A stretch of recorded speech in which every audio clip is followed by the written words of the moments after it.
भीतरी गांवों से हरकारा आया था। नकुल ने चीफ के नाम लंबी चिट्ठी भेजी थी। जो पैमाइशें करनी थीं उनका ब्यौरा भी था। स्टोन क्वेरी की तलाश करनी थी, उसकी सूचना भी, और आदिवासियों के बढ़ते हुए विरोध की जानकारी भी। उसने लिखा था, सच पूछिए तो इसमें मेरी जाति वालों का अंधविश्वास ज़्यादा काम कर रहा है, स्वार्थ नहीं। उन्हें यह लगता है कि नदी के पानी को बांधने से उन पर मुसीबतों के पहाड़ टूट पड़ेंगे, इसलिए अंधविश्वास के तहत वे विरोध कर रहे हैं। पर मैं कोशिश कर रहा हूँ कि इनके विरोध को तोड़ पाऊँ। इन्हें समझाने की कोशिश कर रहा हूँ।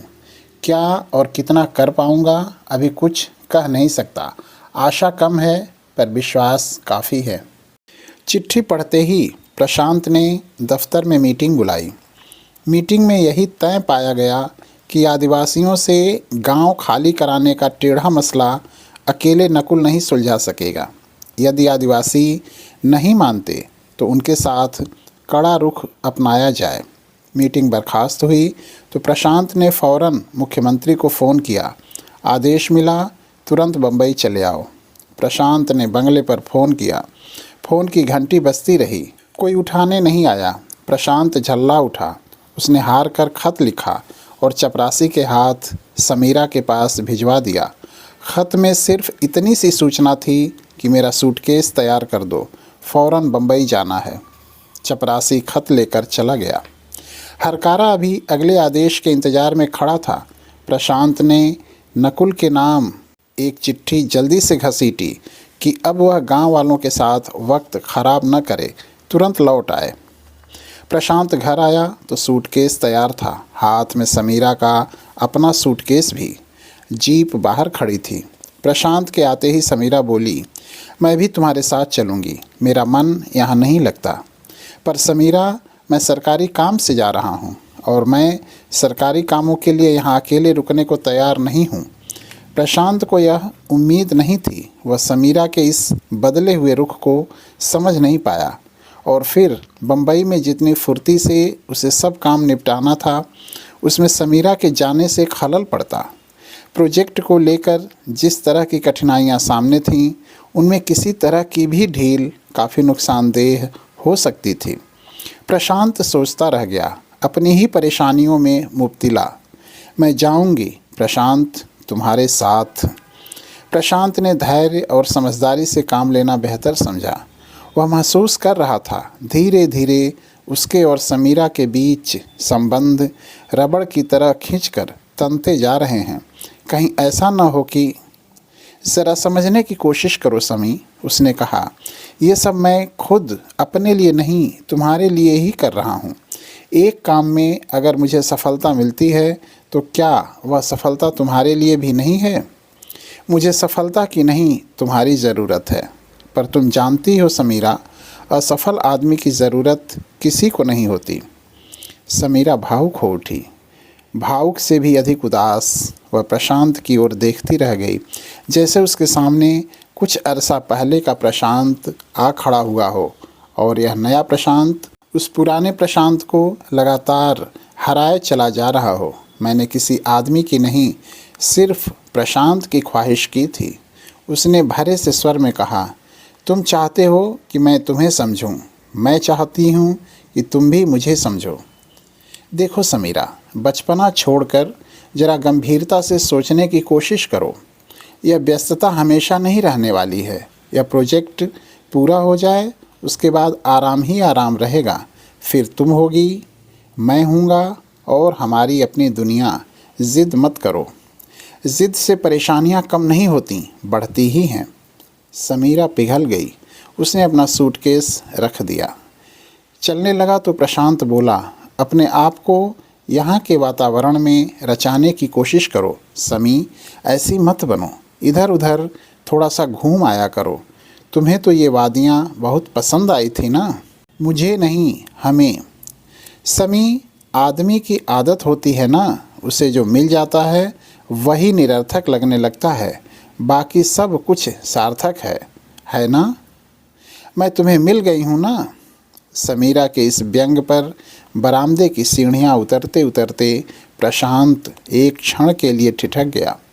फिर आगे बढ़ते हुए उसने समीरा का बाकी वाक्य भी सुना। तुम अभी तक मुझे नहीं मिले हो। प्रशांत गंभीर हो गया, पर बहस में उलझने का वक्त उसके पास नहीं था। बिना मुड़कर देखे वह जीप में जाकर बैठ गया।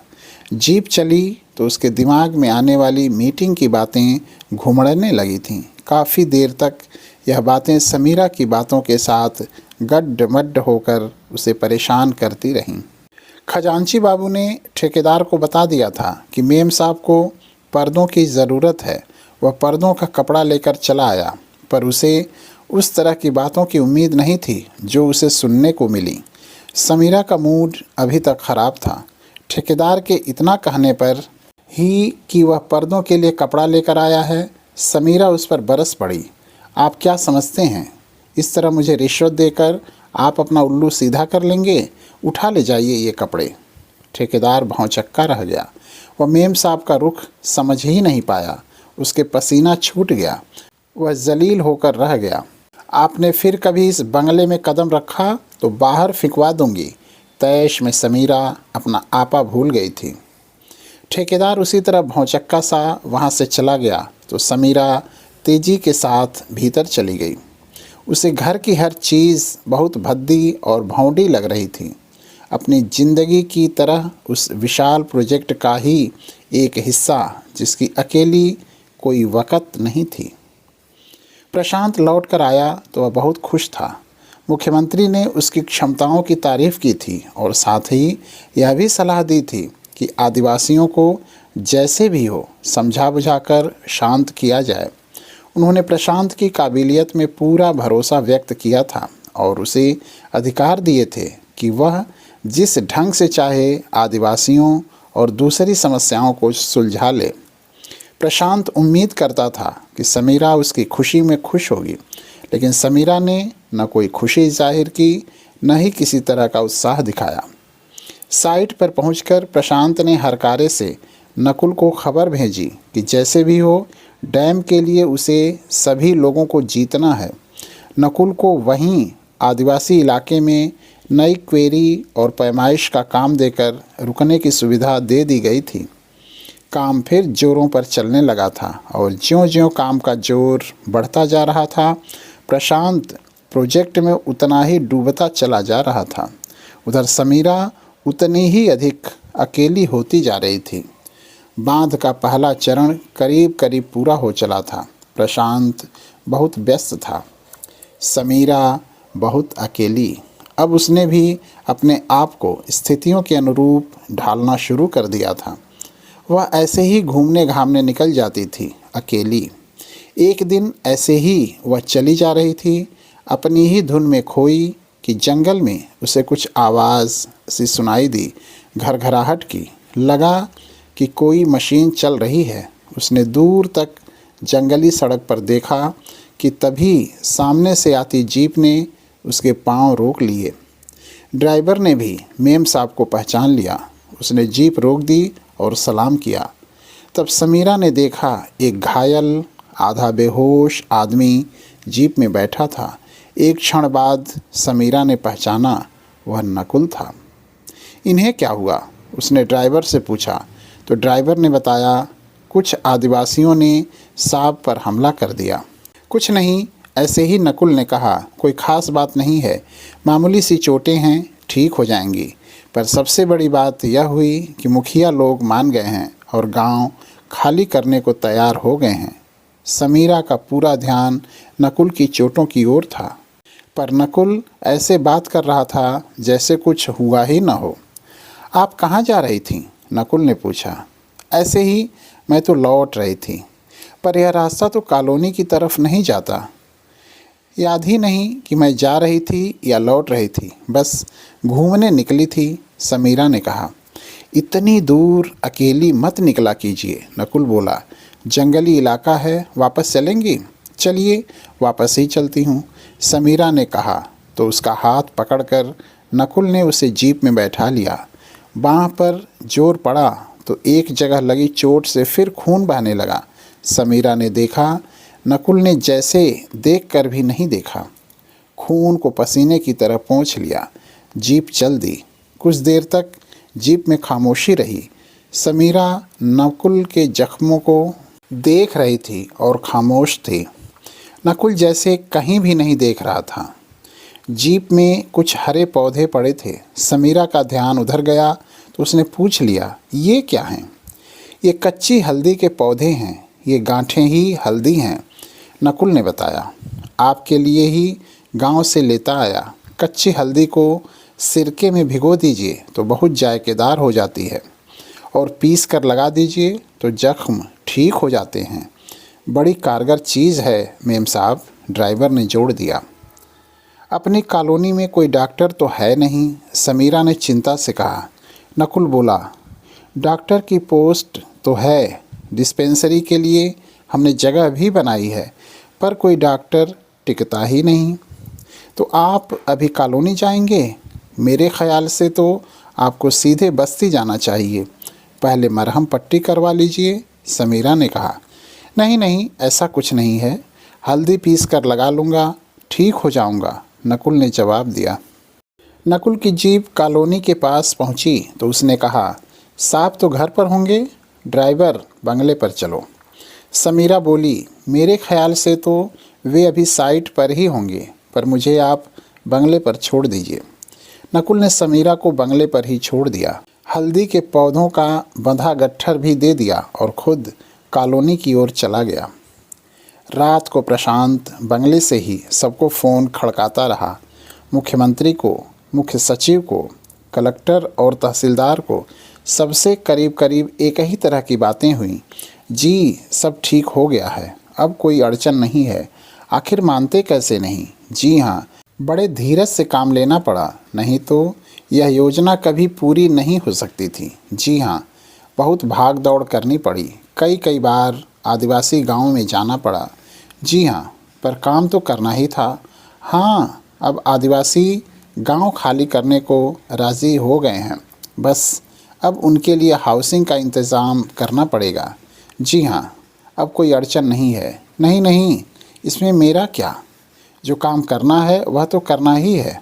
अच्छा यही हुआ कि पुलिस फोर्स की ज़रूरत नहीं पड़ी। जी, मैं कल ही डिटेल रिपोर्ट भेज दूंगा। जी।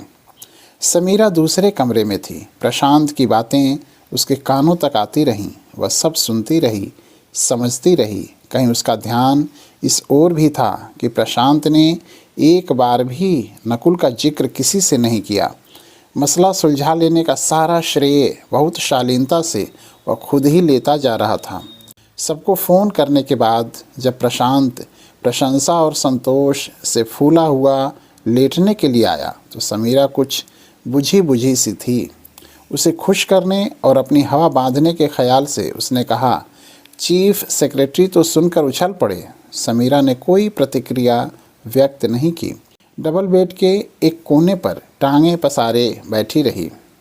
प्रशांत उसके पास सरक आया। एक बात है, औरतों की नज़र बड़ी तेज़ होती है। वह बोला, तुम ठीक कहती थी, यह नकुल बड़ा अजीब आदमी है, बहुत हवा लेने लगा है, समझता है सारा काम उसी ने किया है। समीरा आश्चर्य से प्रशांत की ओर देख रही थी, पर कहीं उसके सामने नकुल के जख्म लाल जंगली फूलों की तरह दहक रहे थे। रात भर जंगली फूल उसे परेशान करते रहे। सुबह उठकर प्रशांत ने पहला काम यह किया कि अपने स्टेनो को बुलवाकर पूरी रिपोर्ट डिक्टेट करवाई कि किस तरह और कितनी मुश्किल से आदिवासियों के 12 गांव खाली करवाने का काम पूरा किया गया है। अब फ़ौरन कलेक्टर साहब को भेजकर मुआवजे का रुपया बंटवा दिया जाए। मेरी राय में उनके लिए आवास का इंतज़ाम ज़रूरी नहीं है। जो रुपया उन्हें मुआवजे के रूप में दिया जाएगा उसी से वे अपनी झोपड़ियाँ डाल लेंगे। उसके लिए जगह तय कर दी गई है। प्रशांत बरामदे में बैठे बैठे स्टेनो को यह डिक्टेशन दे रहा था और उधर समीरा रसोई में हरी हल्दी की गांठें पीस रही थी। प्रशांत की आवाज़ टुकड़ों टुकड़ों में उसके कानों तक पहुंच रही थी। पूरी रिपोर्ट और अपने सुझाव डिक्टेट कराने के बाद प्रशांत उठ खड़ा हुआ। स्टेनो से बोला, इसे टाइप करके रखो, मैं अभी आता हूँ। स्टेनो चला गया तो प्रशांत सीधा बाथरूम में घुस गया। बड़ी जल्दी तैयार होकर वह साइट की तरफ चला गया। आज जैसे उसके पंख लग गए थे।